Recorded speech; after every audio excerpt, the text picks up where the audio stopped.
Hey guys, if you're an e-commerce brand and you need to increase your conversion rate and also increase your average order value, you've got to watch this video because I'm going to cover 7 split tests that all run in CRO split tests to either increase conversions or AOV.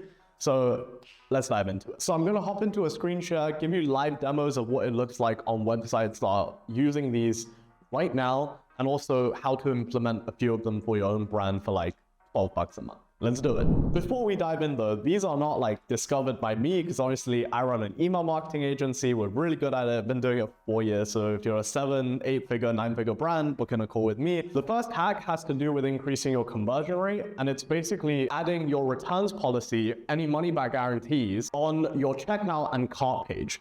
This will massively drop the friction and the drop-off rates between your product pages to cart and then to checkout started. What this looks like in practice, as you can see, Udi has this set up nicely right here, which is basically they have their money back guarantee and also free shipping and free returns policies. Now, this is going to be super important for brands, especially in the clothing space. Even if you're not, if you're in the supplement space, having guarantees, just like returns policy in general, no matter what space you're in, is going to help out massively. But it's absolutely crucial if your items has sizing attached to it. Another thing that the Udi is not doing here is for email addresses as well as phone numbers. No one's really going to reach out prior to actually completing their order. So for the phone number, you could just use a random US number. It doesn't even need to be active because no one's really going to be calling it. Now, you can do this on Shopify Plus and customize your checkout. But if you're not on Shopify Plus, it's really easy to actually just customize it with an app for the slide cards like Upcart or something.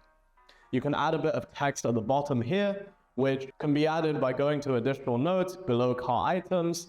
You just select this to be toggled on by enabling it, and then you could just, add whatever message you kind of want for this. The second hack that I'm going to show you is to do with average order value, and it's with in-cart upsell. This is my favorite way to increase average order value between 10 to 25-ish%, and it has to do with how you program your in-cart upsell. So let's dive into it. This is one of the brands I have equity in. You can see we normally sell necklaces for around £40, which is around $50. And the in-cart upsell that we've programmed is to upsell a bracelet that matches the necklace for around £19. Now, this generally will lead to a 10 to 20% opt-in rate for the upsell, depending on how you program it. And what the app that we use is called Upcart. I'm not affiliated with them in any way. It's just that this is like one of the best ways to host everything. And it's also super cheap to use. That's why I recommend it. There's no affiliate links or whatever. Anyways, to do the upsells, you just want to go into Cart Editor, go into the upsells. If you have a ton of different products and SKUs and collections, I would just recommend using the AI recommended upsells option. But if you're limited on SKUs like we are, we already know what the best thing to upsell is. So what we do is we just include a pre-programmed upsell right here, which is going to be the bracelet chart. To configure it, you literally just want to go to configure manual upsells and you just configure it like this, hit update, boom, you're good to go. In terms of product selection for the upsell stuff, if you want to program manual ones, I would always recommend programming something that is of a lower ticket or of the same ticket. It just depends on what space you're in. So we're in the jewelry category, right? People don't necessarily want to buy the same necklace twice. Whereas if you're in something like the consumable space, if you're selling food and drink, supplements, cosmetics, skincare, whatever, upselling the same item oftentimes works a lot better. They can just get 2 units of what they want at a slight discount. The third hack also has to do with average order value. You know those free shipping tiers? How you can increase the conversion rate by incentivizing people to hit the average order value more is by having ladders in your actual cart. So let me show you what that looks like in practice. Again, we use Upcart for this. It looks something like this.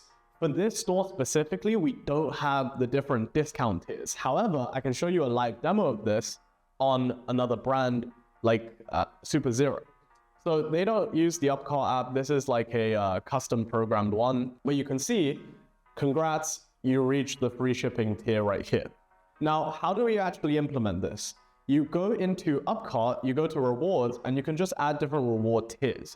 The way I would recommend you guys do it, if you guys have complementary items or just like multiple SKUs that you are selling, you can include some sort of freebie that is complementary to your main bestseller. So in this case, if I were to program something like this, rather than having the bracelet chart as an upsell, I might incentivize people to buy multiple necklaces and have the bracelet be a free add-on as a result of hitting a certain tier. So all you got to do is go into rewards, program your shipping tier, and in terms of pricing, I would take your base average order value for free shipping and then just add another like 10 to 25%. So let's say your average order value is $50, then the free shipping tier might be $60 to $65 to incentivize people to purchase something else additional to meet the free shipping threshold. Now, when it comes to the second tier rewards, if you want to give away a free product, then I would highly recommend having a pre-selected product, customizing obviously the reward description, all of this stuff, and then selecting an amount that is around 20% more than your free shipping tier. So let's say your free shipping tier was $60, then 20% more of that would be around 72. You would just round that up to 75, let's say. The third hack again has to do with average order value. And this is something I've been like preaching for the longest time. I think every single brand should do this. And now I finally know exactly how to configure everything and give you guys precise price recommendations. If you guys implement this, 70% of your customers are going to end up opting into this. And as a result, it's going to increase your average order value by only a few dollars, nothing too crazy. But what's going to happen is those few dollars as a proportion to your net margin is going to contribute massively because it's literally free money. Generally, if you do this right, you're going to be able to increase net profits every single year by 5 to 10% as a whole, which is nuts. And of course, I'm talking about shipping protection. I'm talking about your lifetime guarantees. So you can have this selected by default with an app like Upcard by just simply going into the add-on section and then custom configuring it like so. A lot of brands could use shipping protection. The reason why we use lifetime guarantee is just because shipping on a lower ticket item doesn't necessarily make too much sense.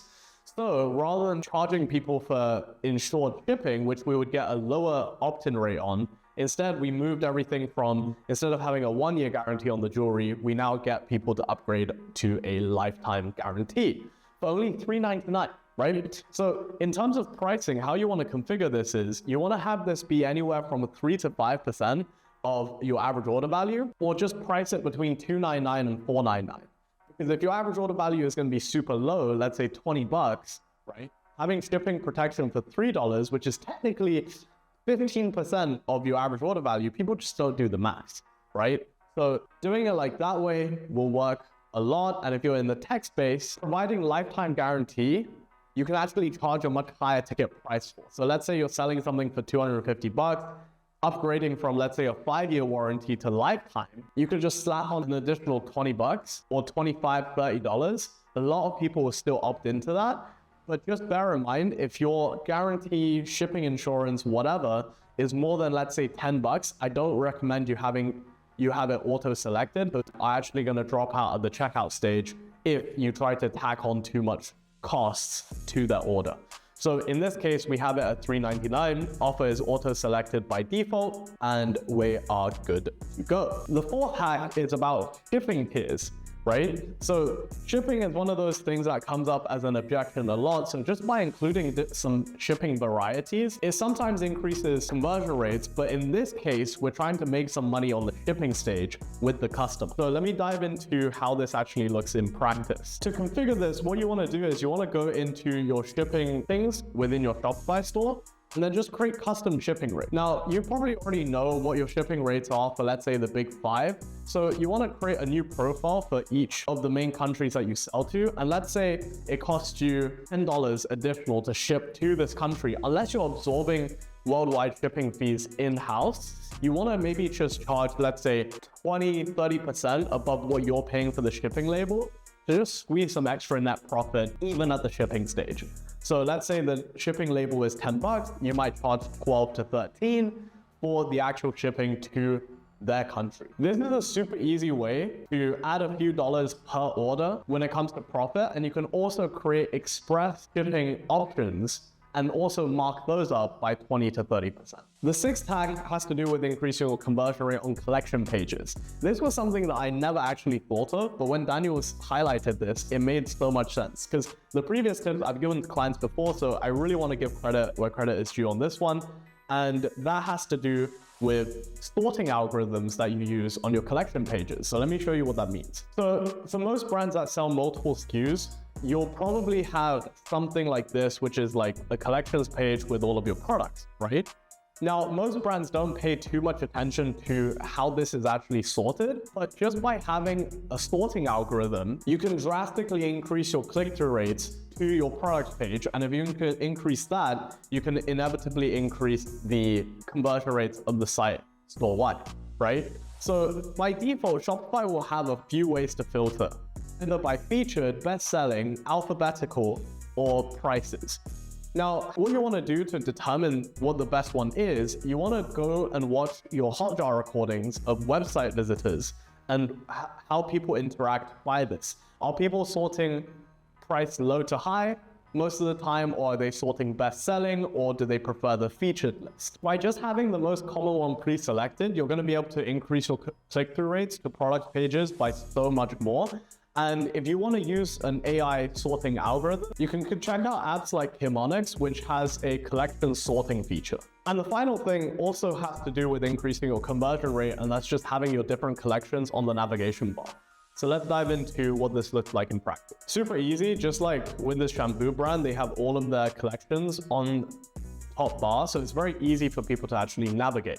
Now, on mobile, it's obviously going to look slightly different. So what I would recommend is having the key collections on the top bar. Just by showing 2 or 3 on mobile, you're really going to be able to make the site more easily navigatable and reduce the number of clicks that is required before someone makes a purchasing decision. If you guys found this video useful and you're in the market to have someone take a look at your emails potentially, we do a really good job because we've literally just been growing brands for like 4 years, done over 30 M's in revenue for clients. So if you want a free email audit, book in a call with me, first link in the description, and I'll see you guys in the next one.